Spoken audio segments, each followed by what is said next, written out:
नागपुर से लगभग 59 किलोमीटर दूर मौदा के पास दो लड़कों ने कुही नाला के किनारे नोटों से भरा एक बैग फेंका। उसी दिन दोपहर मौदा पुलिस स्टेशन में कुछ लोग परेशान हालत में उसी बैग के बारे में बात कर रहे थे।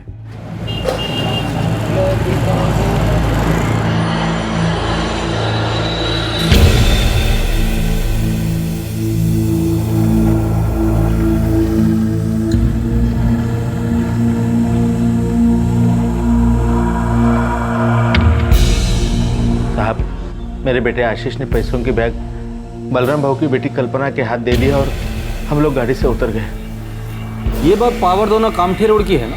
हाँ साहब, हम लोग कामठी रजिस्ट्रेशन ऑफिस में जा रहे थे प्रवीण के गाड़ी में। और वो 3 लोग थे? हाँ साहब, वो मोटरसाइकिल पे आए थे।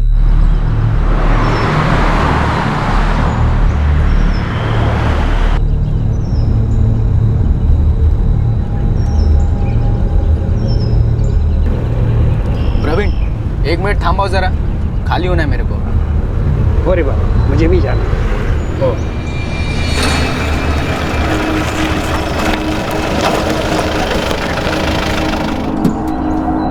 कल्पना दी बैग पकड़।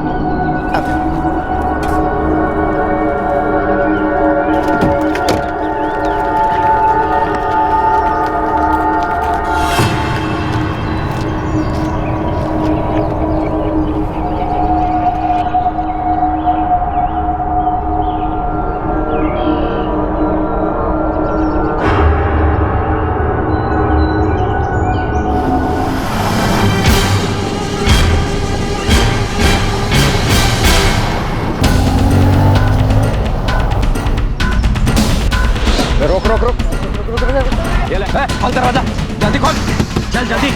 बोला ना दरवाजा खोल, दरवाजा खोल, बैग खोल जल्दी। चल खोल, खोल दरवाजा।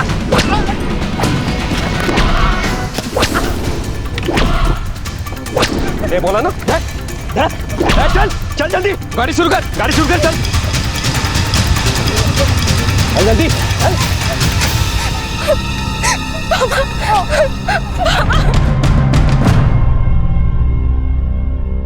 सब कुछ इतना अचानक हुआ कि कुछ पता ही नहीं चला। हम कुछ बोलते कुछ करते उसके पहले वो लोग भाग गए। मेरी बेटी इतनी डर गई थी कि डर के मारे उसने पैसों की बैग उनको दे दी। चाकू था साहब उनके हाथ में, वो लोग मार डालते मुझे। कितने पैसे थे बैग में? 60 लाख रुपए थे साहब। 60 लाख रुपए? इतने सारे पैसे लेकर आप लोग कहाँ जा रहे थे? वो पैसे मुझे बालाराम बहू को देने के थे। उनकी खेती की जमीन मैं खरीद रहा था।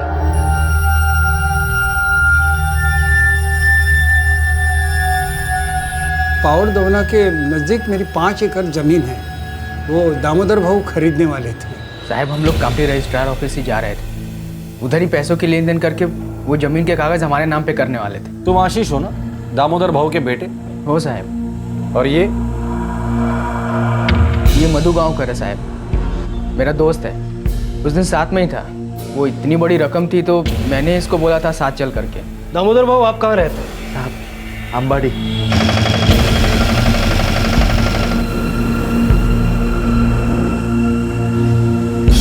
और बालाराम भाऊ पावर दवना के रहने वाले हैं।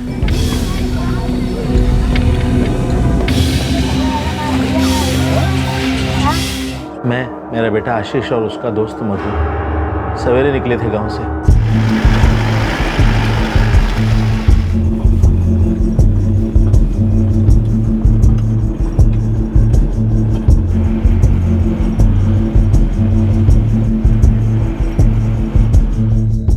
ये प्रवीण की गाड़ी भाड़े पे ली थी साहब।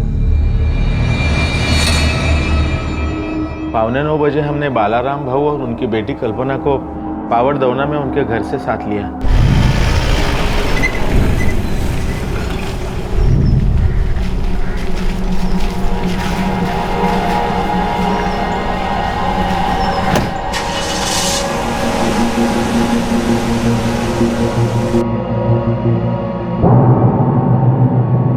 हम लोग कामठी रजिस्ट्रेशन ऑफिस जा रहे थे, तब ये लफड़ा हुआ। ये जमीन खरीदने के लिए मैंने 3 खेत बेच दिए साहब। अंबाटी और नेरला के। मैं तो पूरा कंगाल हो गया साहब। आप लोग 60 लाख रुपया लेकर कामठी रजिस्ट्रेशन ऑफिस जा रहे थे, ये बात किस किस को पता थी? साहब मैं, मेरी पत्नी, मेरा बेटा और उसका दोस्त, बस। और किसी को ये बात पता नहीं थी। बलराम भाऊ, आपकी तरफ से ये बात कौन कौन जानता था? अब मेरी उम्र हो गई है, मेरे सारे काम अब मेरी बेटी देखती है। हो साहब, ये बात मैं जानती थी और मेरा चचेरा भाई जगदीश जानता था। और ये जगदीश इस वक्त कहाँ है? नागपुर में। उसे वहाँ कुछ काम था, इसीलिए वो सौदे के लिए नहीं आ पाया। अब सबके अलावा और भी कोई इस बात को जानता था? जिस तरह से लुटेरे आए और बैग लूट कर चले गए, ये अचानक हुआ हमला लगता नहीं है। पर हाँ साहब, जिस आदमी ने मुझे चाकू दिखाया और मेरे हाथ से बैग छीना, बोला ना तेरे को, दरवाजा खोल जल्दी, दरवाजा खोल दे। तुझे बोला ना। उस आदमी को मैंने पहले देखा है। दामोदर भाऊ, आपको याद है उस दिन रजिस्ट्रेशन ऑफिस में आपने जगदीश को बैग खोल के पैसा देखने के लिए मना कर दिया था, क्योंकि बाहर जो आदमी खड़ा था उसके ऊपर आपको शक था। आपको ऐसे लगा कि वो हमारा पीछा कर रहा है।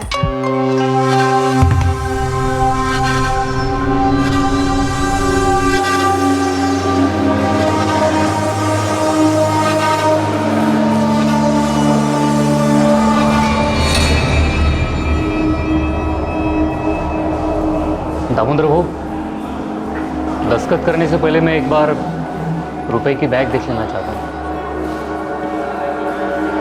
जगदीश बेटा, ये जगह ठीक नहीं है पैसे देखने के लिए।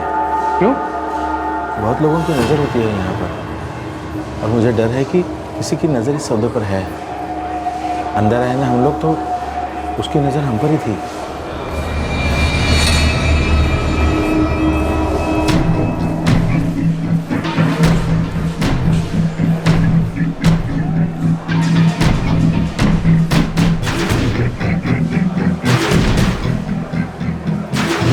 वो जो कान में बाली पहना है ना, वो उसकी नजर है हम पर।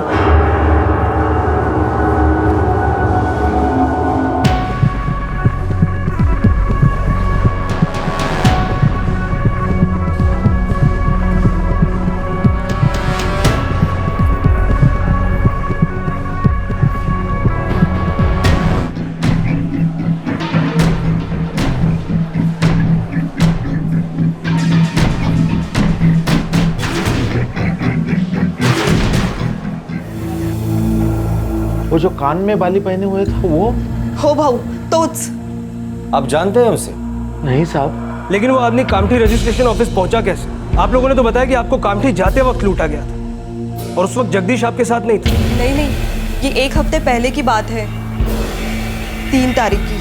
साहब, ये सौदा 3 तारीख को होना था, लेकिन नहीं हुआ, क्योंकि मुझे शक हो गया था साहब। उस आदमी की नीयत मुझे ठीक नहीं लग रही थी। उसकी नज़र हमारे पैसों पर थी।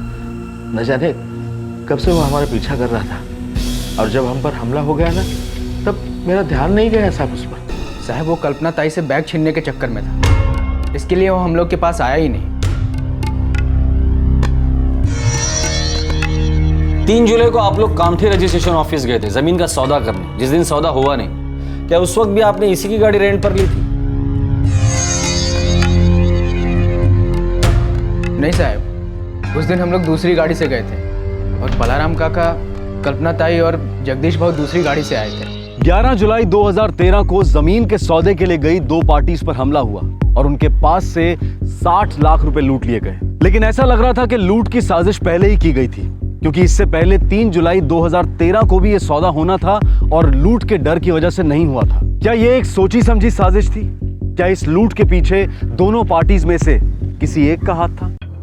कुलकर्णी, ये लूट अचानक हुई है ऐसा लगता नहीं है मुझे। सर, मेरे को तो पक्का साजिश की बू आ रही है। ये 2 पार्टी में से कोई तो एक झूठ बोल रहा है। सर, एक बात मुझे बहुत अजीब लगी। बलराम भाऊ का भतीजा जगदीश मापुसकर 3 तारीख को वो पैसे देखने की जिद कर रहा था, और जिस दिन सौदा हुआ उस दिन वो आया ही नहीं। साहब, लूट की खबर मिली और मैं झट से वापस आ गया। जगदीश, इस लूट में तेरे साथ कौन कौन शामिल था? जल्दी बोल दे। साहब, ये क्या पूछ रहे हो आप? और मैं तो आज यहाँ था ही नहीं, मुझे क्या मालूम? ये तो सबको मालूम है। फिर एक बात बता, लूट के 60 लाख रुपए कहाँ छिपा के रखे? साहब, मैं आज सवेरे काम से नागपुर गया था, आप चाहे तो फोन करके पूछ लो। तूने पूरा प्लान बनाया और खुद सटक लिया नागपुर, ताकि तेरा नाम कहीं ना आए। वो लुटेरे पहले भी आए थे, लेकिन दामोदर भाऊ ने उनको देख लिया था। 3 जुलाई को लूट नहीं पाए तो ये प्लान बनाया ताकि जिस दिन लूट हो तुम वहां पर रहो ही नहीं और तुम पर कोई शक ना करे। इतने सारे लोगों में सिर्फ एक पे हमला नहीं हुआ और वो है कल्पना, जिससे बैग छीनी गई। क्या वो भी इस प्लान में शामिल है? कौन सा प्लान है? हम लोगों का ऐसा कोई प्लान था ही नहीं, और मुझे क्या पता कि ये ऐसा कुछ होने वाला है। हाँ, उस दिन मैंने पैसे का बैग दिखाने को बोला था क्योंकि मैं देखना चाहता था सच्ची में 60 लाख है या नहीं। साहब, पिछले 6 महीने से यह सौदा चल रहा था, 6 महीने से। दामोदर भाऊ 1 एकड़ का 12 लाख देने को तैयार नहीं थे। पहले वो बोले 8 लाख, फिर 8 से 9 और फिर 9 से 10 तक बात आई, और आखिर में बलराम काका ने जो कीमत बोली थी उसी पर सौदा पक्का हुआ। और मेरे को शक होने लगा था उस आदमी के पास वाकई इतना रुपया है या नहीं। इसलिए मैं बोला कि मेरे को पैसे का बैग देखने का है। दामोदर भाऊ, दस्तखत करने से पहले मैं एक बार रुपए की बैग देख लेना चाहता हूँ। 3 तारीख को तू अपने आंखों से 60 लाख रुपए देखना चाहता था, बराबर? हो साहब। जो तू देख नहीं पाया। और आज 11 जुलाई जब जमीन का सौदा होने वाला था तब तेरा मन नहीं किया तेरी कल्पना ताई के साथ जाके 60 लाख रुपए गिनने का? बराबर, आज ही तुझे काम आ गया और आज ही तो गायब हो गया। साहब, आज से 3 दिन पहले यानी 8 जुलाई को मैं देख चुका था कि उनके पास 60 लाख है।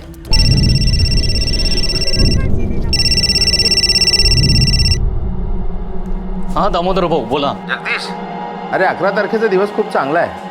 हम लोग 11 तारीख को सौदा पक्का करते हैं, चलेगा? ठीक है भाऊ, पर भाऊ 11 को मैं नहीं आ सकता। जगदीश, तू एक काम करना, तू आज ही आके पूरा 60 लाख रुपया गिन ले। तेरे को शक है ना मेरे पास इतना पैसा है कि नहीं? नहीं भाऊ, ऐसी कोई बात नहीं है। तू आज आ सकता है ना? ठीक है, मैं दोपहर तक आता हूँ। हाँ हाँ, चलेगा।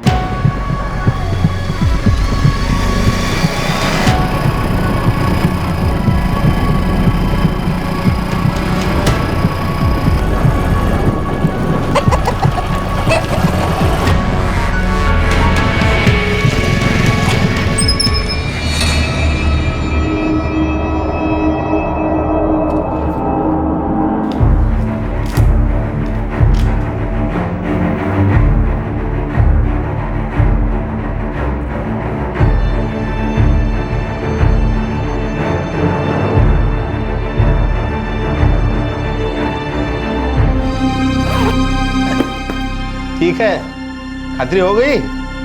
हो भाऊ। भाऊ, अब गलत मत समझो। क्या है, बलराम काका की उम्र हो गई है, उनका कोई बेटा तो है नहीं, इसलिए सोचा एक बार पक्का कर लूं। बराबर है, अपनों का इतना ख्याल तो रखना पड़ता है। लो, चाय पियो। मेरा शक दूर हो गया, इसलिए मैं हाँ बोला आप लोग 11 को सौदा पक्का कर लो। और 11 को तो मैं जाने वाला था नहीं, इसलिए आशीष और दामोदर भाऊ को बोला कि आप लोग जाते जाते बलराम काका और कल्पना ताई को साथ ले ले और वहीं से कामटी चले जाए।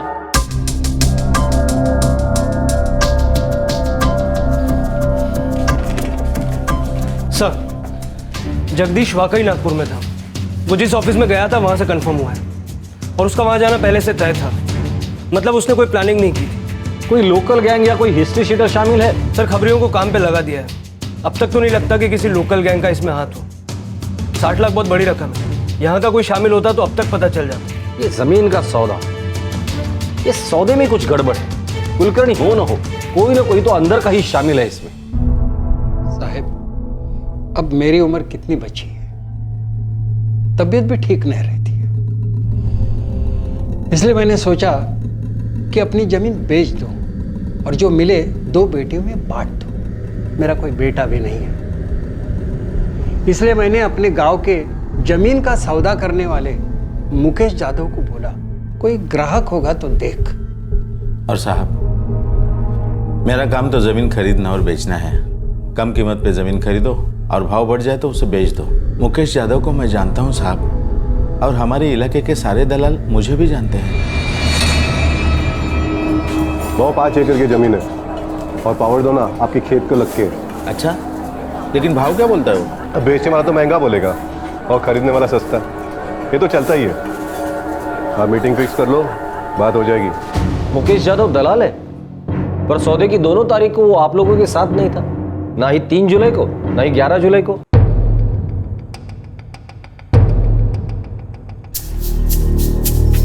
नहीं दामोदर बाबा, 12 लाख से कम में नहीं बेचने का।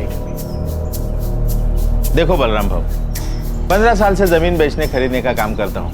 जमीन देख के उसका भाव बोलता हूँ मैं। मेरे ख्याल से 9 लाख का सौदा ठीक रहेगा। आप कोशिश कर लो, 8 से ऊपर आपको कोई नहीं देगा। इतनी जल्दी नहीं है, पर घाटे में तो नहीं बेचने का जमीन, आणि गरज ही नहीं। ठीक है, मर्जी तुमची, आप सोचो, मैं भी सोचता हूँ। अच्छा, चलता हूँ फिर। बलराम भाऊ, हम अगर मुकेश भाऊ को इस सौदे से दूर रखते हैं तो उसमें तुम्हारा भी फायदा है और मेरा भी फायदा है। देखो, 1 महीना हो गया, जमीन की सौदेबाजी हो, उसके बारे में बातचीत हो, हम लोग ही तो कर रहे हैं, तो फिर दलाली किसी को काय को देने का है ना। अच्छा, चलता हूँ।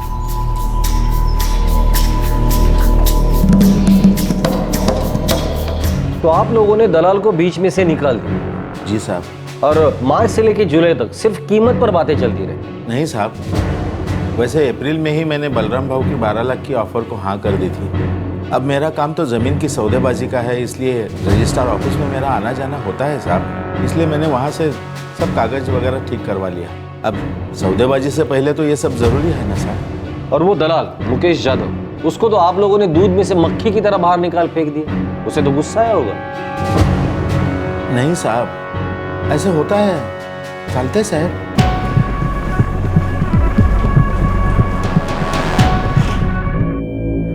अब दोनों पार्टी मिलके दलाल को बीच से हटा दे तो हम लोग क्या कर सकते हैं साहब? मुकेश यादव, बदला लेने का ख्याल नहीं आया तुम्हें? गुस्सा तो आता है साहब, पर धंधे में नुकसान कौन चाहता है? दोनों पार्टी अटके बैठी थी, एक 9-10 पर, दूसरा 12 लाख पर। मैंने सोचा ये सौदा होने का ही नहीं है, टाइम बर्बाद होगा सिर्फ। पर सौदा हुआ, और अगर तुम उसमें शामिल होते तो अच्छा खासा कमीशन मिलता, वो भी दोनों पार्टी से। साहब, आप बोलना क्या चाह रहे हो? ये लूट मैंने करवाया? अगर तुमने नहीं करवाया तो फिर किसने करवाया? साहब, मैं फैमिली वाला हूँ, बरसों से दलाल हूँ साहब। अब फैमिली को खतरे में डालकर सौदा थोड़ी करूंगा। बरसों से जमीन के धंधे में हो, तुमको तो सब पता रहता होगा कब और कौन सा सौदा होने वाला है। साहब, रजिस्टर ऑफिस में रोज कितने सौदे होते हैं, अब मैं उन पे ध्यान रखूंगा या अपने धंधे पर? 60 लाख मुकेश यादव, 60 लाख। अच्छे इंसान का ईमान डगमगा जाता है, और तुम्हारे तो पेट पे लात मारी थी दामोदर भाऊ ने। साहब, एक बात बोलूं, कोर्ट दोनों पार्टी में से किसी एक में, एक बोलती है रुपया देखने का है और दूसरा बोलता है बार लूट का खतरा है। उस दिन कुछ नहीं होता, अगली बार लूट होती है।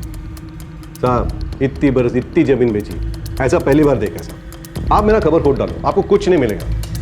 मैं इस सौदे में आया बलराम भाऊ की वजह से और दामोदर भाऊ से बात बढ़ाई। अब उन दोनों का लगा कि मेरे को बीच में नहीं रखने का। अब मेरे को क्या मालूम अब क्या होगा। इस सौदे में जरूर कुछ गड़बड़ थी। बेचने वाले या खरीदने वाले में से किसी एक के मन में लालच आ गया था। पुलिस को अब तक ऐसी कड़ियां नहीं मिल पाई थी जिन्हें जोड़कर कोई कहानी बन सके और यह पता चल सके कि आखिरकार ये लूट करवाई किसने थी, कौन था वो शातिर खिलाड़ी। उसी शाम लुटेरों में से 2 ने डकैती की जगह से कुछ ही दूर पर लूट का बैग फेंक दिया।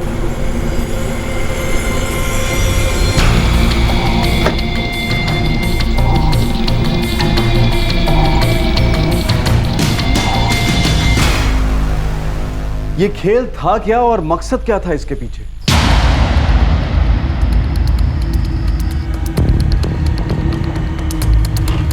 सर, किसी के भी कॉल रिकॉर्ड से ऐसा नहीं लगता कि इनमें से कोई भी इसमें शामिल है। फिर भी ये लूट मुझे सोची समझी साजिश लगती है। लुटेरों को पता था कि माल कहाँ है और कब और कहाँ जाने वाले हैं। सर, ये जो गाड़ी भाड़े से ली थी प्रवीण कापसे की, कहीं उसका तो हाथ नहीं?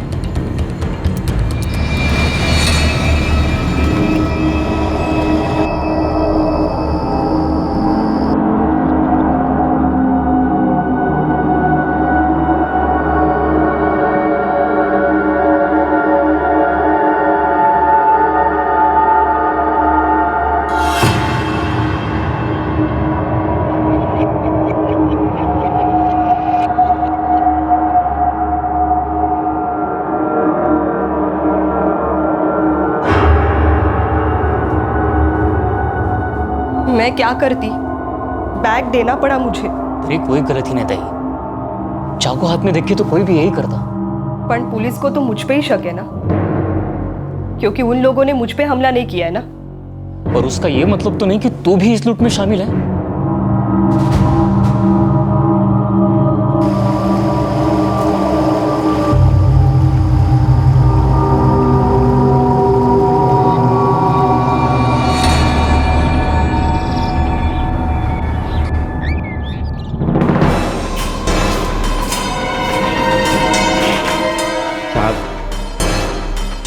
मैंने ही मेरे बेटे को गाड़ी भाड़े से लेने को कहा था। हो साहब, मैंने ही प्रवीण की गाड़ी भाड़े से ली थी। ये प्रवीण कब से जान पहचान वाला था? नहीं साहब। हो सकता है वो लुटेरों से मिला हुआ हो। और ऐसा कैसे हो सकता है? वो कल्पना ताई ने एक हफ्ते पहले ही उनमें से एक को देखा था। तब तो हमने प्रवीण कापसे की गाड़ी भाड़े से ली नहीं थी। गाड़ी तो इस बार भाड़े से ली है। उनको किधर मालूम होएगा कि कौन है वो लोग? जब जान पहचान वाला नहीं था तो उसकी गाड़ी भाड़े से कैसे ली तुमने? नाम सुना था साहब। कहाँ और किससे?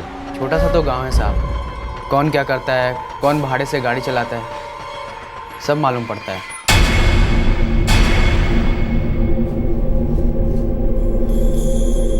साहब वो टवेरा मेरी खुद की है, कर्जे पे ली है। पिछले 2 सालों से चला रहा हूँ। इस लूट में तेरे साथ और कौन कौन था? साहब देख प्रवीण, हमें पता चल चुका है कि इस लूट में तेरा भी हाथ है। अब भलाई इसी में कि सब सच सच बोल दे, वरना सच उगलवाना हमें अच्छी तरह से आता है, समझे?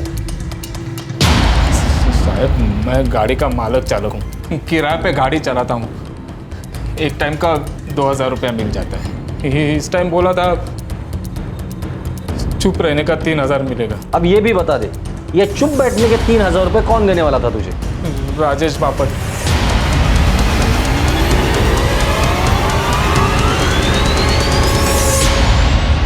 उसी ने कल्पना ताई से बैग छीनी थी। बाकी मुझे कुछ नहीं मालूम साहब। राजेश बापट? लेकिन कल्पना ने तो उसे कामठी रजिस्ट्रेशन ऑफिस में पहले ही देख लिया था। फिर उसने तुझे 3000 रुपये क्यों दिए? और उसे कैसे पता था कि दामोदर भाव को गाड़ी लगने वाली है? राजेश ने गाड़ी किराए पे ली थी। उसी ने कहा था आशीष भाव को फोन कर, उनको एक गाड़ी की जरूरत है। राजेश बापट ने तुझे कहा था कि आशीष केंकरे को फोन करे, लेकिन गाड़ी तो आशीष ने बुक की थी ना? नहीं साहब, राजेश ने किराए पर ली थी। उसी ने आशीष के पास जाने को बोला था।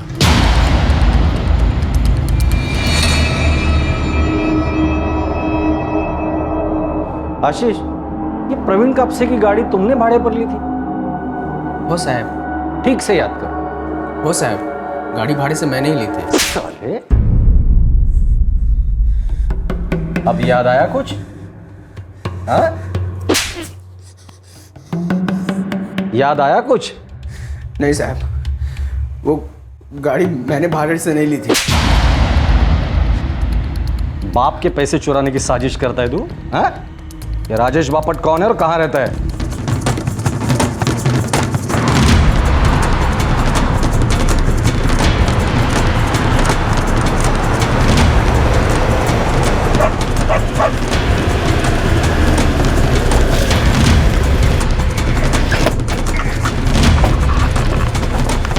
साहब मैंने क्या किया साहब? तुम्हारे तो साथी का है। साहब कौन दो साथी साहब? मेरे को कुछ नहीं पता साहब। साहब मिलिंद काशीकर और संदीप मांजरेकर साहब।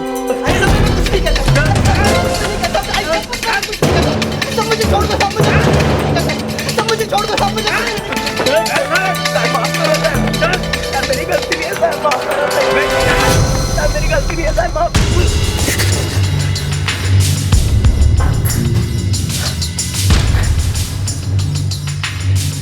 तुम में से सबसे पहले मुंह कौन खोलेगा? बोलो।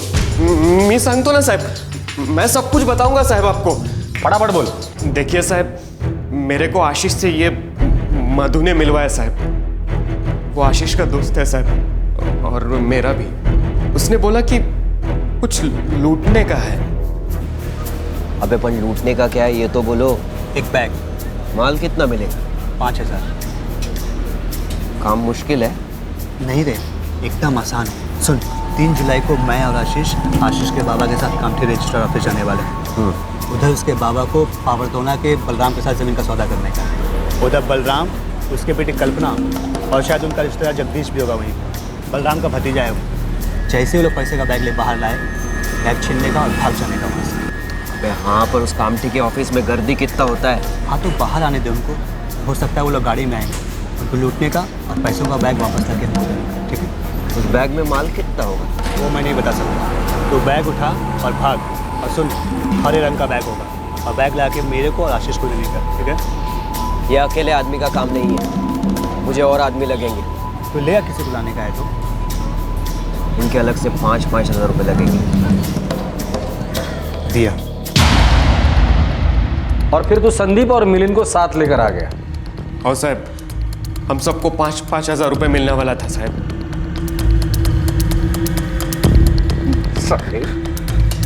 तेरे बाप के पैसे पर तेरी पहले से ही नजर थी। वो तो अच्छा हुआ कि 3 तारीख को तेरे बाप ने इस कान के बाली वाले को देख लिया, वरना तो उसी दिन उड़ाकर लेके जाता था 60 लाख रुपया।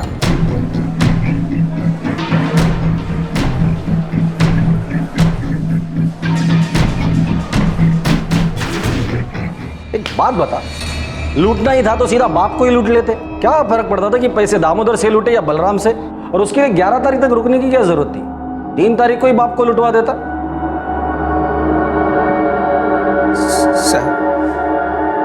साहब ये सारी प्लानिंग मेरे बाबा की थी। पैसे लूटने का आइडिया भी बाबा का ही था। अरे अरे सुनिए तो, इनको कहाँ लेके जा रहे हो साहब? साहब इनको तो लुटेरों ने लूटा है साहब। साहब ये सब झूठ है साहब। मैंने कहीं लूट उठ की साजिश नहीं करवाई है साहब। अगर मैं करवाता तो पैसा मेरे पास वापस चला था। अब घर ढूंढ लो साहब, एक पैसा नहीं मिलेगा। ये सब झूठ है साहब, सब झूठ है।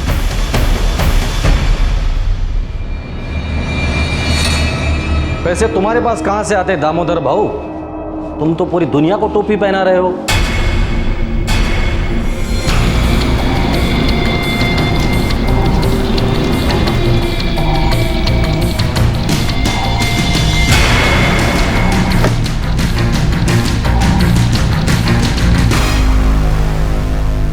दामोदर और उसके बेटे आशीष ने ना सिर्फ लूट की प्लानिंग की, बल्कि एक अजीब सा आइडिया इस्तेमाल किया। उन्हें कोई फर्क नहीं पड़ता था कि लूट का रुपया उन तक आए या ना आए। रुपया बलराम महापुष्कर की बेटी के हाथों से छीना गया था, मतलब जिम्मेदार बलराम था। इसलिए दामोदर किसी भी बहाने से उससे जमीन छीन लेता, बिना कुछ दिए भी। क्या यह सब दामोदर ने करवाया? हो काका, ये सब खेल उनका ही था और बेटा भी मिला हुआ था। और वो 60 लाख रुपए की बैग बाद में लुटेरों ने नाले के पास डाल दी। पर क्यों?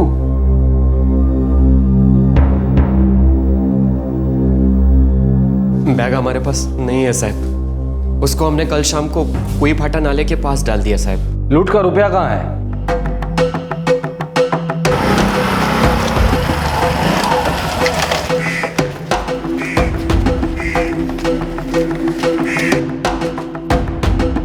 हमको हमारे काम का रोकड़ा कभी मिलेगा? मधु ने बोला है कि पहले वो लोग पुलिस में शिकायत करेंगे। वो हमें शाम को फोन करेगा। राजेश, मेरे को लगता है इस बैग में बहुत माल है। हाँ, वजनदार है। देख तो नहीं कितना है।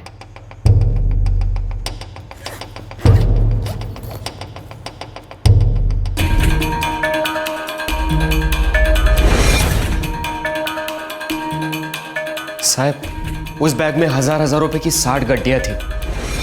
पढ़ाई शपथ साहब, इस तरह का झोला आज तक मैंने नहीं देखा।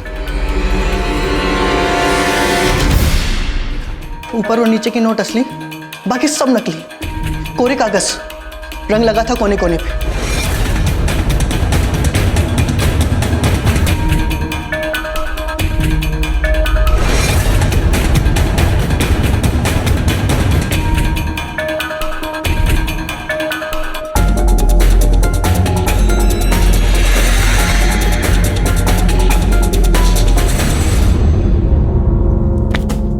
ये दामोदर भाऊ और ये आशीष साला सबको उल्लू बना रहे हैं। अगर हमको भी चूना लगा दिया तो? साला ये दामोदर भाऊ और आशीष की तो इस गड्ढे के ऊपर और नीचे के नोट तो असली है। अपना अपना हिस्सा हल्का करो। ये बैग यही कहीं फेंक देंगे। अबे नकली नोट का लफड़ा है, अपन इस फंसेंगे। चल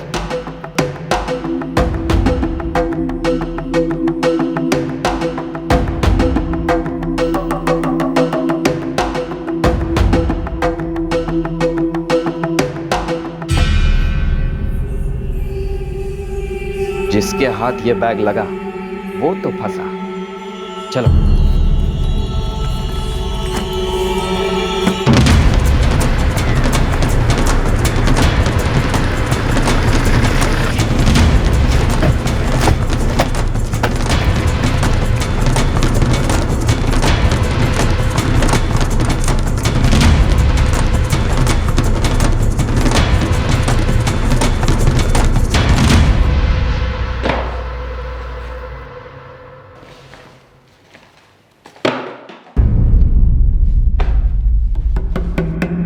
वाह, काय डोकं है।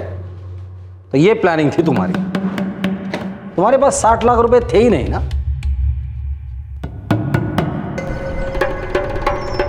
जमीन बड़ी अच्छी है और मुझे इसे हाथ से नहीं जाने देना है। सोने के भाव बिकेगी बाद में। और बाबा 60 लाख रुपए किधर से आएंगे? तू अगर मेरी मदद करेगा ना तो एक काम हो सकता है। हमें कुछ देना नहीं पड़ेगा और ये जमीन हमारी हो जाएगी। और बालाराम काका बिना पैसे दिए जमीन देंगे क्या? तू चिंता मत कर उसकी। बालाराम भाऊ को मैं अच्छी तरह से जानता हूँ। उनके जमीन के कागजात मैंने ठीक करवाए हैं ना। बड़ा नेक दिल इंसान है, एकदम सीधा साधा, और भरोसे के मामले में तो आंख पे पट्टी बांधने वाला है वो। पर ऐसा कैसा बाबा, बिना कुछ दिए जमीन देंगे क्या? तू कुछ ऐसे लोगों को ढूंढ जो रास्ते में ही बैग लूटे।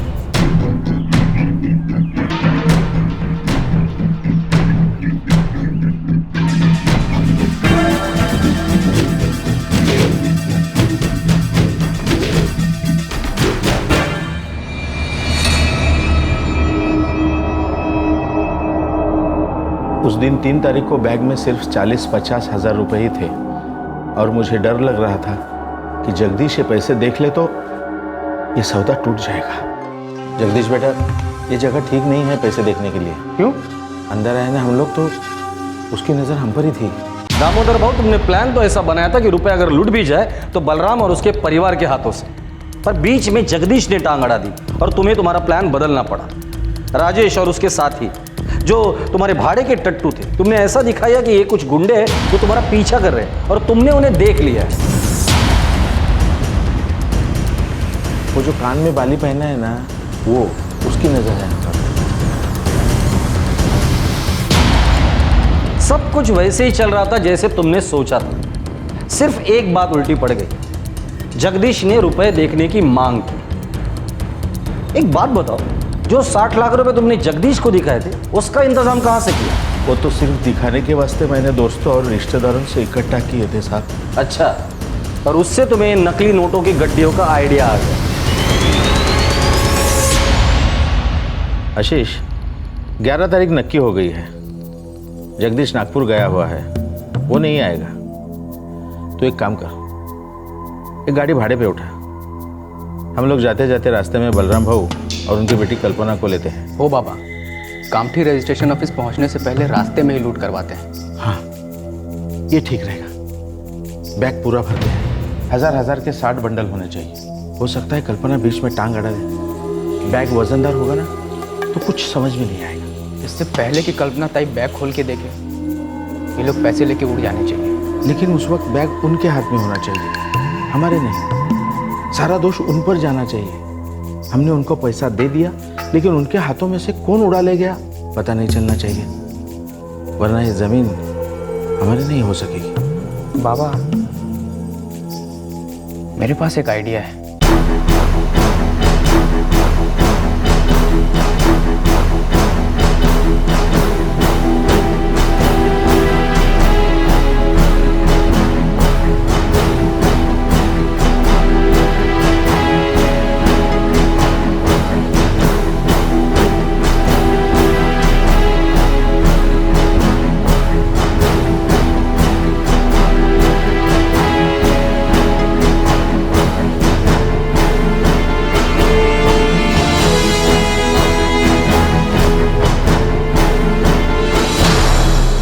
बाबा, अब किसी को डाउट नहीं होगा।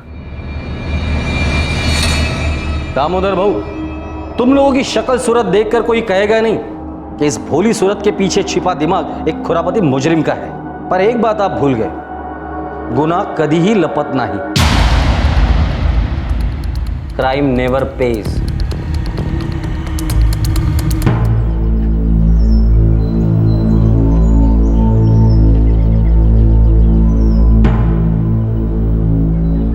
बाबा, चहा थंड होतोय।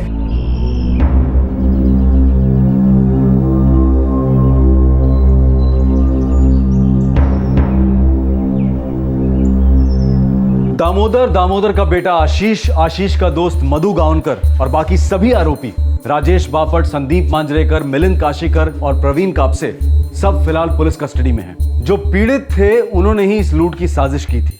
उन्हें लगा था कि वो बड़ी आसानी से सबकी आंखों में धूल झोंक देंगे और पकड़े नहीं जाएंगे, लेकिन पुलिस ने उनका जमा जमाया खेल बिगाड़ दिया। 5 महीनों से दामोदर के साथ न जाने कितना वक्त गुजारा बलराम ने, लेकिन उसे क्या पता था कि उसकी पीठ पीछे क्या साजिश चल रही है। इतने बड़े धोखे की साजिश करना, उसको अंजाम देना और फिर ये उम्मीद करना कि कोई पकड़ नहीं पाएगा, ये सारे ख्याल दिमाग में आते कहां से?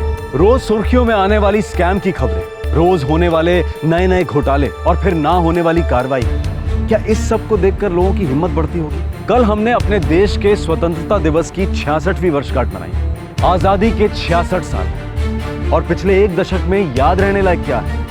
सिर्फ करप्शन, स्कैम, घोटाले। ये नए जमाने का नया प्लेग है जो फैलता ही जा रहा है, लेकिन इसकी दस्तक को हम कब तक अनसुना करेंगे? हमारे आज के एपिसोड की दूसरी कहानी।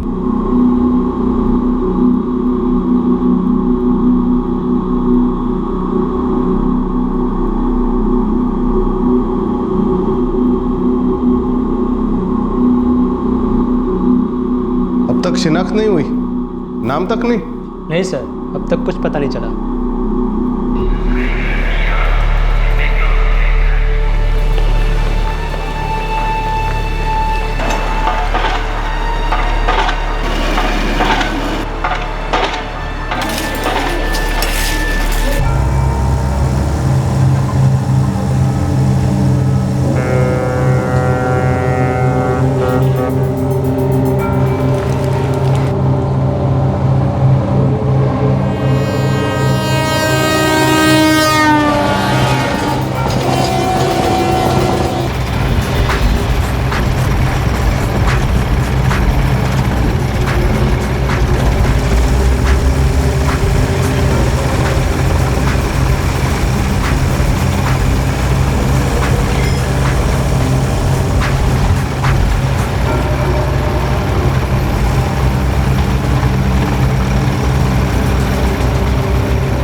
क्या वीरेंद्र, तू फिर लेट हो गया? 8:15 बज रहे हैं। माफ करना, थोड़ा बस मिलने में टाइम लग गया। तेरी रोज रोज का यही ड्रामा है। तेरी वजह से मुझे 1 घंटे ज़्यादा काम करना पड़ता है यहाँ पर। आगे से मैं तेरे से लूँगा अपना ओवर टाइम, समझा? कल से एकदम बिल्कुल टाइम पे आऊँगा। चल एंट्री चेक कर लो।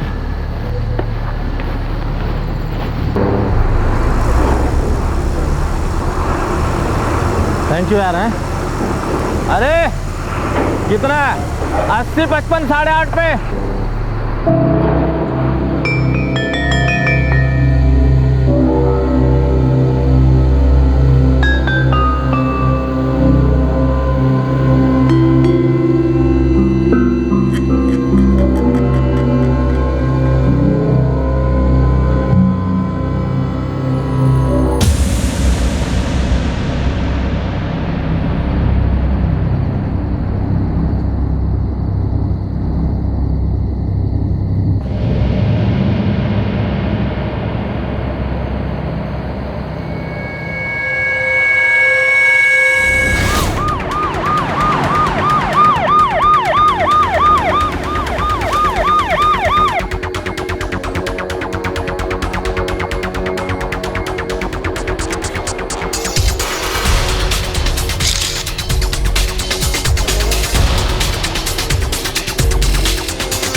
आइडेंटिफिकेशन के लिए बॉडी के पास कुछ भी नहीं मिला। साहब मैं यार्ड नंबर 23 का सिक्योरिटी गार्ड हूँ।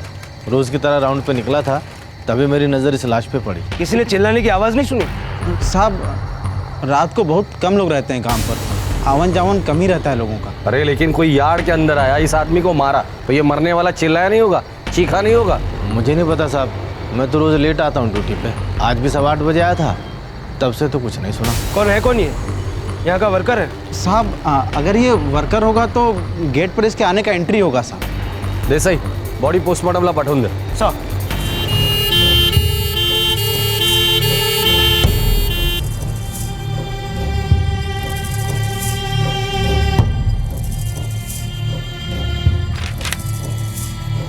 नहीं साहब, इसकी कोई एंट्री नहीं है यहाँ पर। तो फिर ये अंदर कैसे आया?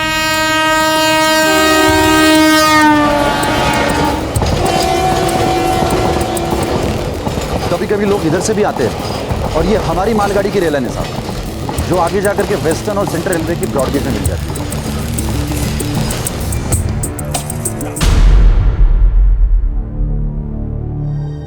कौन था वो आदमी और क्यों मारा गया? मुंबई पोर्ट ट्रस्ट के पास ही मिली इस बेनाम लाश की शिनाख्त पुलिस के लिए किसी भूल भुलैया से कम नहीं थी।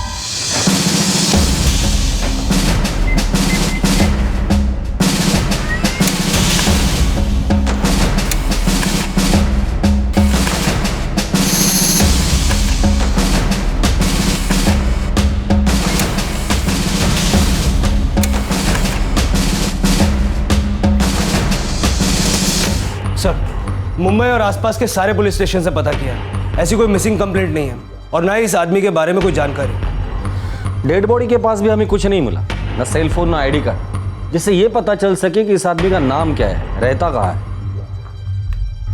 सिवाय सिनेमा के 2 टिकटों के।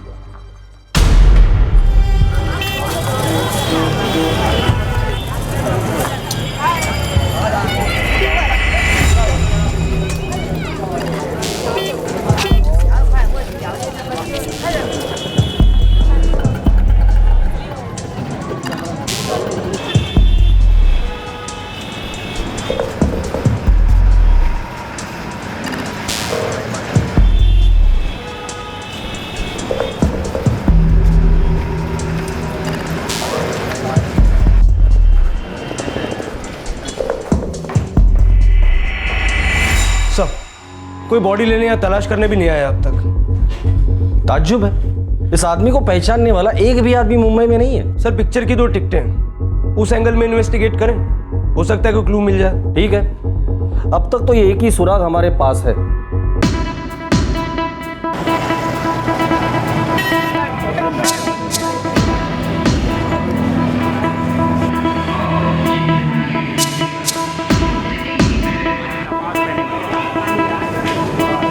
सब बहुत ही छोटा सा थिएटर है ये हमारा, 30 रुपए का टिकट है आज के ज़माने में भी। यहाँ पे सीसीटीवी कैमरा कहाँ से लगाएंगे साहब? ये फोटो ध्यान से देखो, 4 जुलाई को ये आदमी यहाँ पिक्चर देखने आया था। देख के बताओ, पहचानते हो इसे? नहीं साहब, पता नहीं कौन है, रोज बहुत सारे लोग आते हैं यहाँ पे साहब। पर साहब एक बात है, शायद आपका किसी काम आ जाए। बोलो। साहब, मजदूर टाइप के लोग ज़्यादा आते हैं यहाँ पे और बाजू में कोठे हैं, कुछ लोग तो वहाँ से लड़कियाँ भी लाते हैं और हो सकता है ये किसी का कस्टमर हो और वो पहचान जाए।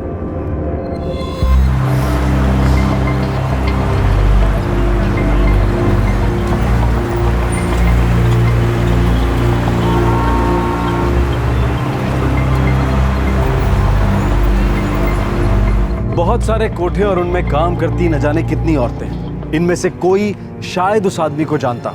ये तो घास के ढेर में से सुई ढूंढ निकालने से भी ज्यादा मुश्किल था।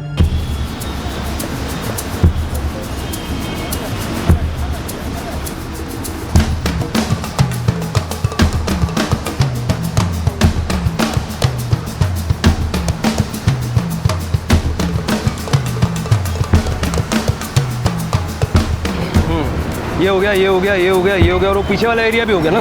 हाँ सर, पर अभी भी 4 एरिया बाकी है। चलो वो भी देख लेते हैं, शायद कुछ मिल जाए।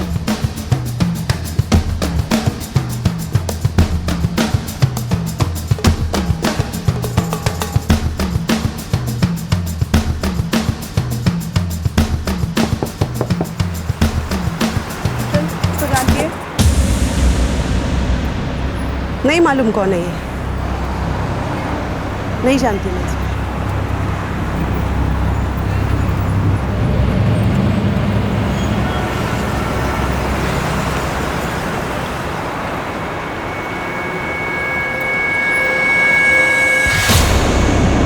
अरे छोड़, कहाँ लेके जा रही है? अरे बोल ना। नाज़नीन नाम है इसका। तू नहीं जानती ये आदमी कौन है? मैंने उधरिच बोला था कि नहीं जानती करके, क्या को खाली पूरी टाइम वेस्ट करने का। तेरे पास वाले कमरे में जो रहती है उसका नाम बता। वो तो रुखसाना है। नहीं मालूम कौन है ये। देख नाज़नीन, हमें पक्का बताया कि ये रुखसाना उस आदमी को जानती है। हाँ तो उसको पकड़ने का साहब। मेरे को काय को परेशान करने का? तू सिर्फ इतना बता, रुखसाना झूठ बोल रही है ना? साहब मैंने उस आदमी को एक दो बार आते जाते देखा था रुखसाना के पास। हो सकता है वो भूल गई हो।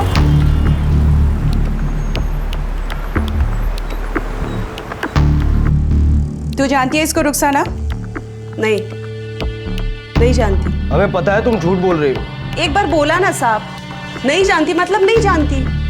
अभी भी झूठ बोल रही हो। मैं सच्ची बोल रही है साहब। हमें सिर्फ ये पता करना है कि ये आदमी है कौन। साहब, धंधे से सर उठाने का टाइम नहीं मिलता। अब क्या मैं हर आने जाने वाले का फोटो खींच के मोबाइल में रखेगी? अरे नहीं पड़ने का इस लफड़े में मेरे को साहब। तेरे पास आया था? हर आदमी का चेहरा देखेंगे ना तो जीना मुश्किल हो जाएगा। हम हाथों का रोकड़ा देखते हैं, आदमी का चेहरा नहीं। देख रुखसाना, मैं जानता हूं तू लफड़े में नहीं पड़ना चाहती, पर ये लफड़ा नहीं है, एक्सीडेंट का केस है। एक्सीडेंट में मरा ये। अब इसकी फैमिली होगी, उनको इन्फॉर्म करना होगा। बेचारे की बीवी बच्चे होंगे। फिर बता दे, क्या जानती है इसके बारे में? साहब, ये कौन है ये तो मैं नहीं जानती, पर हाँ आया था ये मेरे पास 2-3 बार, यही कोई 1 आध महीने पहले।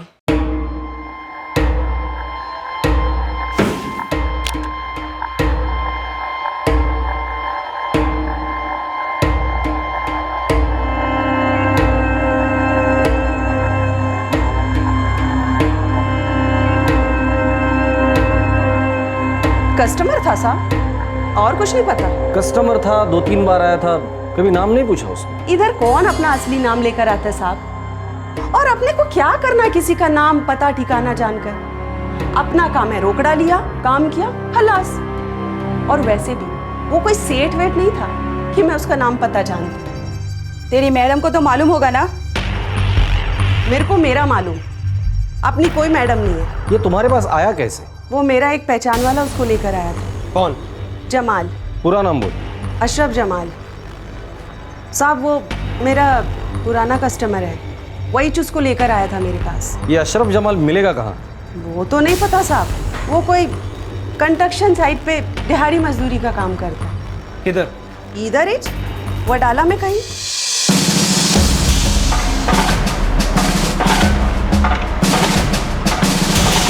नाम से तो याद नहीं होगा सर, और वैसे वो लोग तो दहाड़ी पे आते हैं, रोज तो आते नहीं हैं। आप कॉन्ट्रैक्टर लोगों से पूछ लो, शायद उनको पता होगा। अशरफ जमाल? नहीं साहब, मैं किसी अशरफ जमाल के बारे में नहीं जानता। बंगाल वाला अशरफ जमाल तो नहीं साहब? कहाँ का है पता नहीं, कुछ 35-36 साल का है। हाँ साहब, 35-36 साल का ही है, बीवी बच्चे वाला है साहब। कहाँ मिलेगा? साहब 2 हफ्ता तक तो हमारे यहाँ आया करता था, करिया काम करता था। अब वो गांव चला गया बंगाल, 2 हफ्ता पहले गया साहब। उसका गांव का नाम है कुछ बारेसात कुछ गांव का नाम है साहब। इसको पहचानते हो? साहब नहीं, मैं नहीं जानता साहब। मैंने पहले ही कहा था नहीं पढ़ने का मेरे को इस लफड़े में। अब आप लोग खाली पीली मेरे को अप डाउन कराओगे।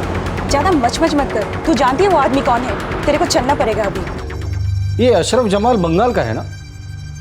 हाँ साहब। बारासात का, बराबर? हाँ, 12 ही बोला था वो। देखो रुखसाना, इस आदमी को जानने वाला सिर्फ एक ही आदमी है, और वो है अशरफ जमाल। अब हम में से कोई नहीं जानता कि अशरफ जमाल है कौन और दिखता कैसे है। तुम्हें हमारे साथ चलना होगा उसे पहचानने के लिए। और कितने दिन धंधा बंद रखेगी साहब? मेरे को लफड़े में मत फंसाओ। हाँ रुखसाना, इस आदमी की लाश अस्पताल में लावारिस पड़ी है, हमें इस आदमी का नाम तक पता नहीं, और इंसानियत के नाते हमारा फर्ज बनता है कि इसके घर वालों को हम खबर कर दें। अक्खी मुंबई में मैं ही बची थी इंसानियत का फर्ज निभाने के लिए।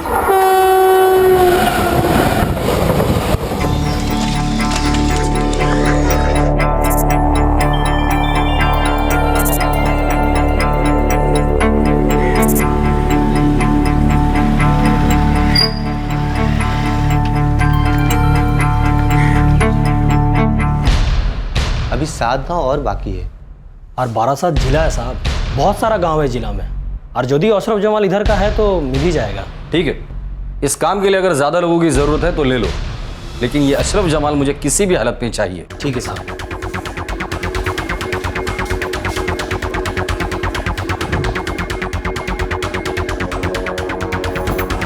मैडम 5 दिन से इधर पड़ी और कितने दिन रहने का इधर मेरे को? जब तक अशरफ जमाल नहीं मिल जाता है तब तक। मैडम, अरे मेरे को काय को फंसा रहे हो तुम लोग?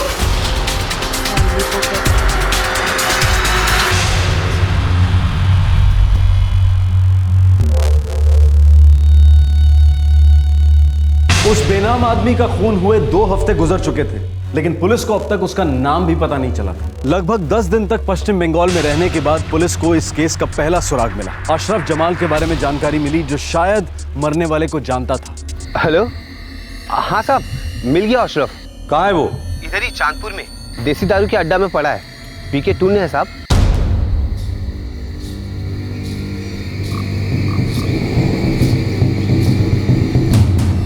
अरे दादा কোথায় নিয়ে যাচ্ছেন আমারে বলুন তো দেখি।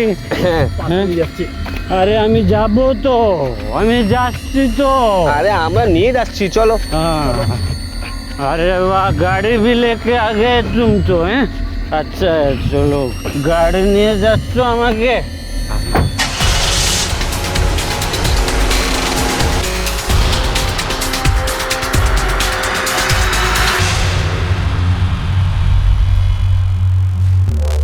यही है अशरफ जमाल?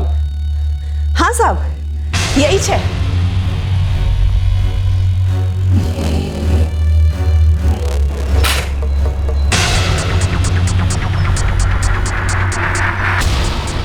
अशरफ, इसे जानते हो?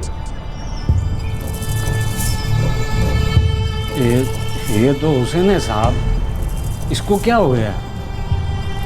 ये हुसैन का पूरा नाम क्या है? नहीं मालूम साहब, ये तो हुसैन ही बताया था अपना नाम। मैं तो उसको हुसैन करके बुलाता था साहब। देख अशरफ, हुसैन का मर्डर हो चुका है और हम लोग इसके परिवार वालों को ढूंढ रहे हैं ताकि इसकी बॉडी उनके हवाले कर सकें और इसके खूनियों को भी पकड़ने आए। साहब, मैं इसके परिवार के बारे में कुछ नहीं जानता साहब। वो 2-3 हफ्ता इसके साथ काम किया था, वो कंस्ट्रक्शन के साइट पे साहब। इसके अलावा कुछ नहीं पता साहब।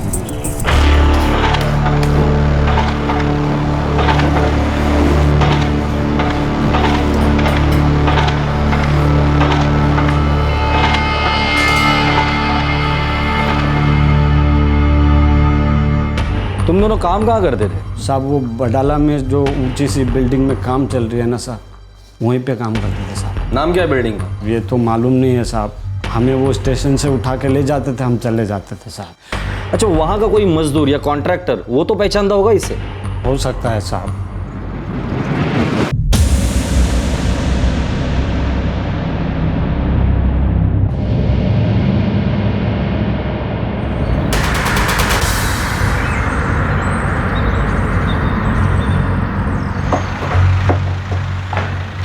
हाँ साहब, ये हुसैन है। इस हुसैन का पूरा नाम क्या है?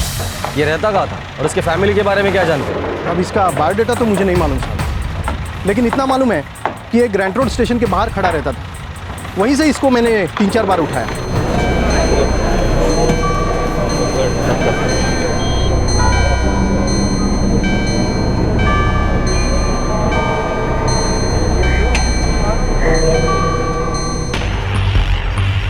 हुसैन का मर्डर हो चुका है, हम लोग इसके घर वालों को ढूंढ रहे हैं। इस हुसैन के बारे में क्या क्या जानते हो तुम? ज़्यादा कुछ मालूम नहीं सर, लेकिन एक नंबर का बेवड़ा था। झगड़ा करने के लिए हमेशा तैयार रहता। बात बात पर उसकी खोपड़ी सटकती थी। इससे काम करवाना बहुत मुश्किल था साहब। कारीगर की कमी ना होती तो मैं इसको कभी काम पर नहीं रखता। मूल जी, ऐसी कोई भी बात बता सकते हो जिससे हमें ये पता चले कि हुसैन है कहाँ, इसका दोस्त कौन है, दुश्मन कौन है? ऐसी कोई भी बात बताओ जिससे हमें ये पता चले कि ये हुसैन का मर्डर हुआ क्यों। एक दिहाड़ी मजदूर है मनोज, वो इसको जानता था। आप उससे पूछताछ करो। ये मनोज है कौन? वो रोजंदारी पे मजदूरी करता है। हुसैन के साथ मैंने कई बार इसको काम पे रखा है। और ये मनोज मिलेगा कहाँ? ये आप कांति से पूछो, वो एक लेबर कॉन्ट्रैक्टर है।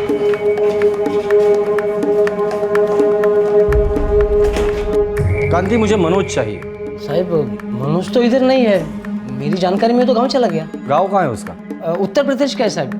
2 हफ्ते पहले उसका एक्सीडेंट हो गया था, उसके बाद वो गांव चला गया। इसको जानते हो? नहीं साहब। ये भी मनोज की तरह मजदूरी का काम करता था? पता नहीं साहब, मैं मनोज को ही उठाया करता था प्लम्बिंग के काम के लिए। इसको कभी नहीं उठाया। मनोज का कोई फ़ोन नंबर है? हाँ, है ना साहब।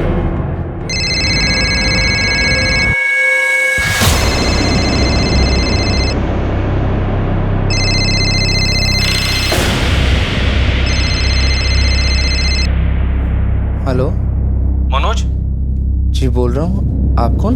इंस्पेक्टर जादव बोल रहा हूँ, वडाला पुलिस स्टेशन से। जी साहब, क्या हुआ साहब? ये तुम्हारा दोस्त हुसैन कहाँ है? हुसैन मुंबई में ही होगा साहब, मैं तो इधर गांव में हूँ। क्या हुआ साहब? अब क्या किया हुसैन ने? मुझे हुसैन का पूरा नाम चाहिए, उसके फैमिली के बारे में क्या जानते हो तुम? साहब उसने कभी अपना पूरा नाम बताया ही नहीं, मैं उसे हुसैन ही बुलाता था साहब, और ज़्यादा जान पहचान तो थी नहीं हमारी, हम एक ही जगह काम करते रहे, बस इतना ही साहब। और वैसे भी मैं उससे 2 हाथ दूर ही रहता था साहब। क्यों? साहब एक तो वो बहुत पीता था, ऊपर से ज़रा सी बात पे सबसे झगड़ा करता था साहब, और कोई भी उसको काम पर लेना ही नहीं चाहता था। मजदूर कम हो, मजबूरी हो, तभी उसको बुलाते थे साहब। मनोज, तुम्हारे दोस्त हुसैन का खून हो चुका है। क्या? किसने मारा होगा उसे? साहब ये मैं कैसे बता सकता हूँ साहब, सबसे तो झगड़ा था उसका साहब, ठेकेदार से, मजदूर से, सबसे झगड़ा करता था साहब। सबके साथ उसका झगड़ा होता था, तुम्हारे साथ कभी हुआ नहीं? सब मेरा भी होता था, पर हम लोग साथ में मजदूरी ढूंढते थे, इसलिए वो मेरे साथ ठीक ही रहता था साहब। सोच के बता, कौन हो सकता है इसके पीछे? पता नहीं साहब। ठीक है, कांति तुम जा सकते हो। देसाई, पता करो मनोज उस रात कहाँ गया था, उसके हर मूवमेंट को ट्रैक करो। हो सकता है इस मर्डर में वो भी शामिल हो और फिर एक्सीडेंट का बहाना बनाकर गांव भाग गया हो। सर 1 मिनट, मनोज का फोन। हाँ मनोज बोलो। साहब एक बात बतानी थी। बोलो। हुसैन का पंगा हुआ था मंटू के साथ, उसी ने मुझे बताया था साहब।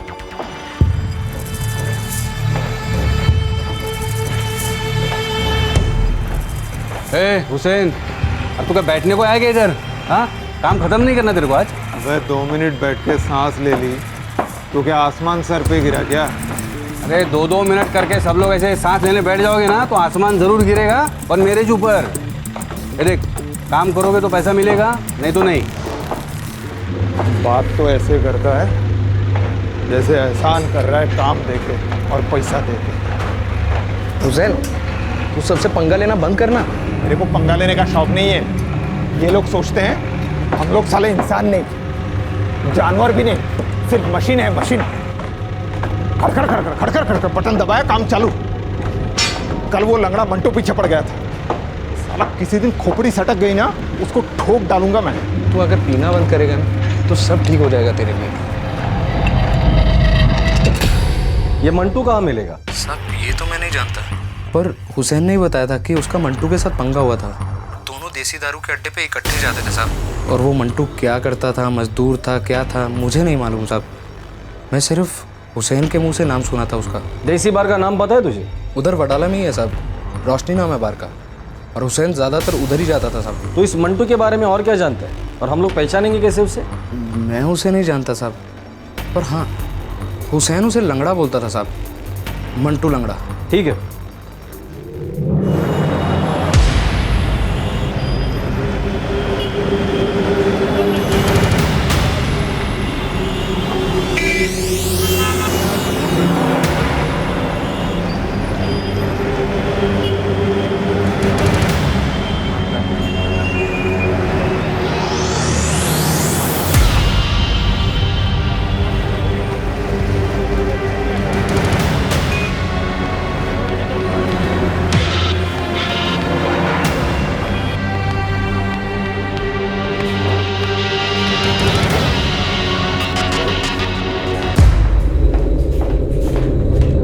सर 3 रात हो गई, मनोज ने बताया था वैसा कोई भी आदमी उस बार में नहीं आया। इस मनोज के बारे में कुछ पता चला? नहीं सर, ऐसा नहीं लगता कि उसका मर्डर में कोई हाथ है। वो जिस साइड पे काम करता है वहां से मैंने कंफर्म किया, उसका वाकई में एक्सीडेंट हुआ था। हुसैन की लाश अभी भी मॉर्ग में वैसी ही पड़ी हुई है।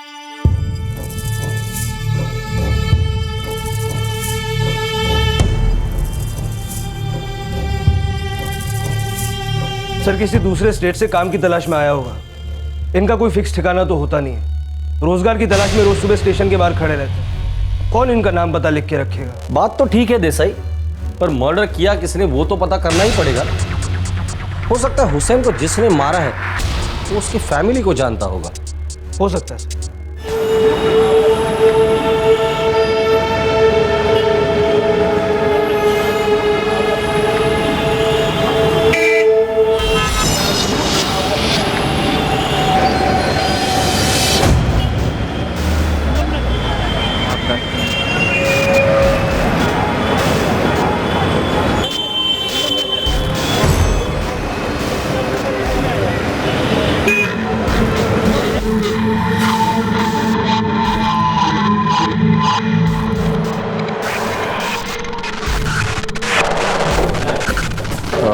वो आदमी कौन है? कौन? जो लंगड़ा के चलता है, आखिरी टेबल पर बैठा है। अरे वो मंटू है। मंटू?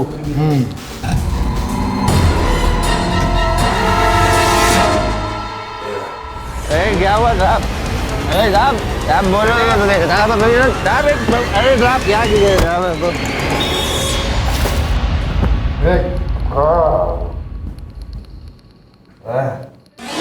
तूने मारा इसको? दिखता नहीं है बराबर साहब। देख, इसका नाम हुसैन है, हुसैन। बहुत दिन लगे पता करने में इसका नाम क्या है। अब तक तो सिर्फ 2 ही बातें पता चली है। इसका नाम हुसैन है और इसको तूने मारा है। हुसैन, वो मजमत साहब जानता ना उसको। तूने मारा इसको? साहब, मरे हुए को कौन मारेगा? अच्छा, ऐसा ही इसको उल्टा लटका दो, फिर ये सब सच बोल दे। नहीं साहब, साहब सच बोलेगा ना साहब, कौन मारा किसको सब बोल डालेगा। पौवा पिला दो।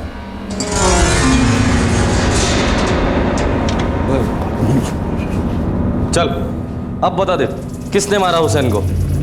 अभी साहब बहुत चढ़ गई है, सुबह बात करते हैं। बे साले, चल के तो अपनी एक टांग पे आया था, अभी मुंह नहीं खोला ना तेरी दूसरी टांग भी तोड़ दूंगा।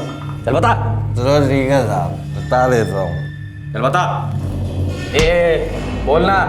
हुसैन को मैंने मारा था। साथ में मेरे 2 दोस्त थे, बबलू, चंदर। बहुत अकड़ थी साहब हुसैन में।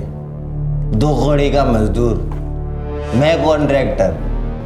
फिर भी साला सबके सामने गाली देता था मेरे को साहब। हाँ तो क्या पूरा नहीं करेगा काम? बार बार कान मत खा, काम बोला है हो जाएगा। तू मच करेगा ना तो नहीं होगा। नहीं, मेरे को अभी पूरा काम चाहिए। चलो चल, अभी तो मैं नहीं करता, तू उखाड़ ले जो उखाड़ना। ए हुसैन, कॉन्ट्रैक्टर मैं, तू नहीं समझा क्या? चल। भाई तू सिर्फ ठेकेदार है, मेरा बाप तो नहीं ना जिसकी मैं सुनूं।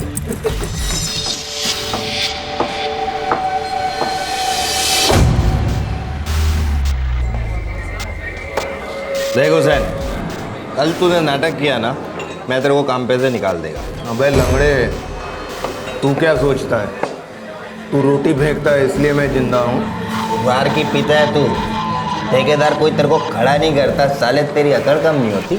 मुंबई के 8 स्टेशन पे तेरे जैसे कम से कम 50 लोग खड़े रहते हैं काम मांगने के लिए। चल ठीक है, कल से किसी और को उठा लेना, मेरे को भी तेरे साथ काम पे नहीं आने का। पछताएगा तू, रोएगा साले एक दिन। वो दिन कभी नहीं आएगा साले झिंगुर। किसी दिन सटक गई ना तो 2 टुकड़े करके फेंक दूंगा तेरे को। पुलिस पता ठिकाना पूछती फिरेगी तेरी।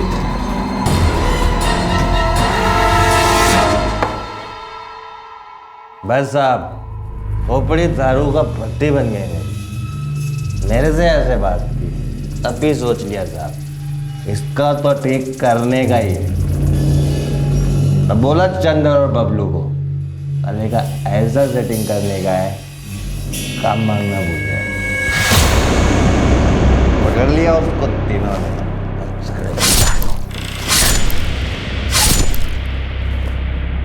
पहले का स्टोरी खत्म। अभी मैं सो जाऊं साहब, नींद आ रही है।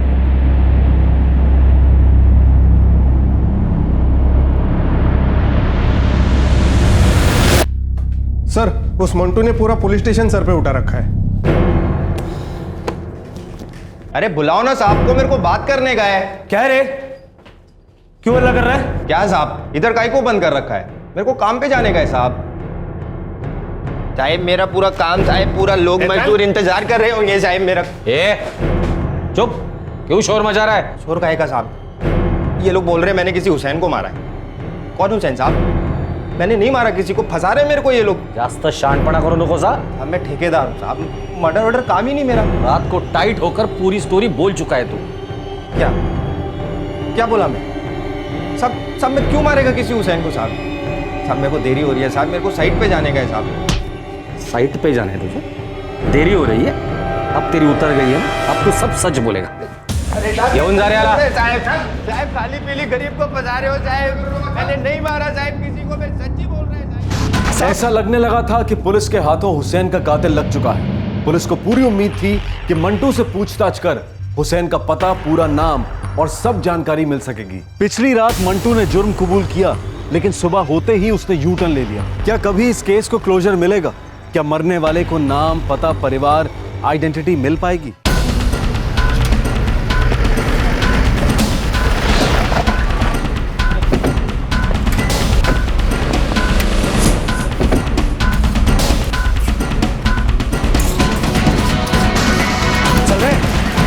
क्या हुआ साहब?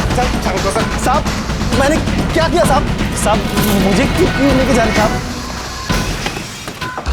चंदर का है? पता नहीं साहब, बहुत दिन से उसको देखा नहीं। चला। कैसे मारा हुसैन को? साहब मैंने किसी को नहीं मारा। हमें पता है कि तुमने, चंदर ने और मंटू ने मिलके हुसैन को मारा है। मंटू अब हमारी हिरासत में, उसने सब कुछ सच सच बता दिया है, पर आज उसने अपना बयान बदल दिया। अब वो ये कहता है कि तूने और चंदर ने मिलके हुसैन को मारा है। उसका तो कोई हाथ ही नहीं है उसमें। सब बताया उसने, कैसे तूने और चंदर ने हुसैन को मुंबई पोर्ट्रस के यहाँ मारा।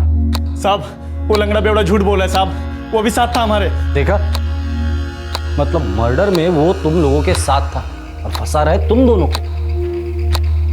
बबलू सच सच बता दे, कैसे मारा हुसैन को? साहब मंटू बोला हम दोनों को कि हुसैन बहुत बचपच करता है। हमने भी देखा था साहब, बहुत अकड़ता था वो। तो मंटू बोला कि उसको सबक सिखाने का है। हमको कोई लफड़ा नहीं चाहिए था साहब, सब उसको ही मांगता था। फिर तूने क्यों मारा हुसैन को? साहब वो हम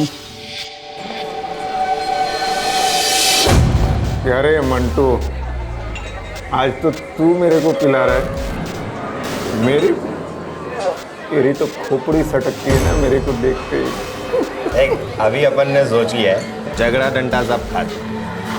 बोल तू क्या बोलता है? सोच के बोल। धार मार के आता है फिर। हाँ? अबे कर देते हैं आज इसका हिसाब। अबे पर इसको मार के मिलेगा क्या? साले पलटी खा रहे हो तुम लोग। बोले थे ना साथ दोगे। जाने दे, फालतू के लफड़े में नहीं पड़ने का। अरे तो साला वैसे ही मरा है, 2-4 साल में पी के और मर जाएगा। छोड़ा तुम लोग यार। मैंने सोच लिया, आज से सब झगड़ा खत्म। इसलिए आज मैं तेरे को पिलाया। तू भी क्या याद करेगा साले?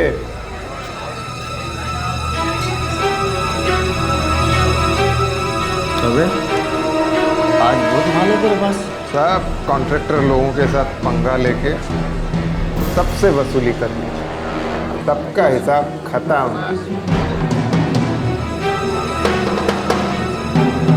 हुसैन चल एक काम करते हैं, उधर बीपीटी गोदी के पास चलते हैं, मस्त ऐश करते हैं।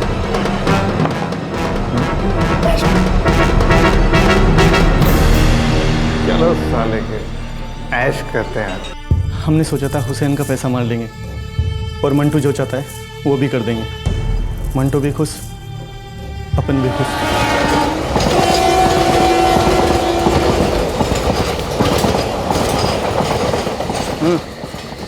यार्ड के रास्ते से चलते हैं। यार्ड के रास्ते से चलते हैं। क्या बोला? कुछ नहीं, यार्ड से शॉर्टकट लेते हैं। मैं तो थोड़ी देर में लुढ़कने वाला हूँ यार। बस क्या हुसैन, चलना।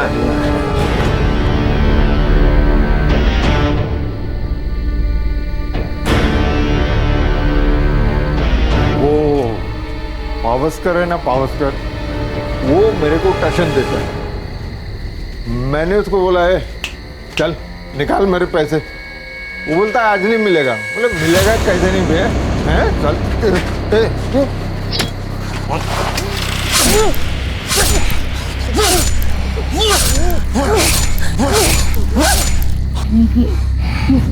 ये चंदर कहाँ है? नहीं पता साहब, हम तीनों ने सब माल आधा आधा किया। उसके अगले दिन से मैंने चंदर को कभी नहीं देखा। ये हुसैन का घर कहाँ है और उसके घर वाले कहाँ हैं? वो नहीं मालूम साहब। हम लोग साइड पर मिलते थे या फिर बार में। कौन किधर रहता है क्या मालूम साहब।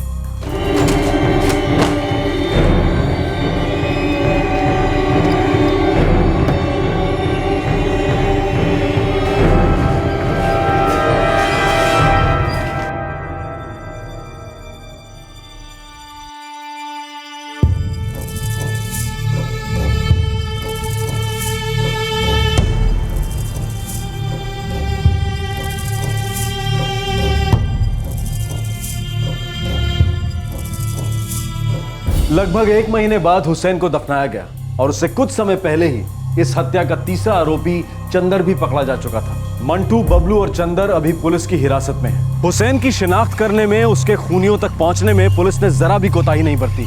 सारी कड़ियां जोड़ ली गई और कातिल आखिर पकड़े गए। एक कड़ी अब तक या फिर न जाने कब तक अनसुलझी रहने वाली थी। हुसैन का पूरा नाम क्या था, कहां से आया था वो और कहां है उसका परिवार?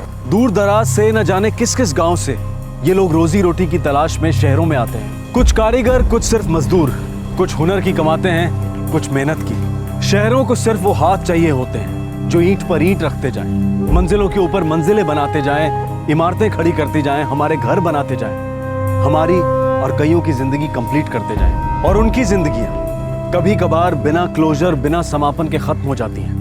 आपसे फिर मुलाकात होगी क्राइम पेट्रोल दस्तक में एक और नए केस के साथ। क्राइम पेट्रोल के और भी दिलचस्प कहानी देखने के लिए हमारे चैनल को सब्सक्राइब करें और बेल आइकॉन दबाना न भूलें।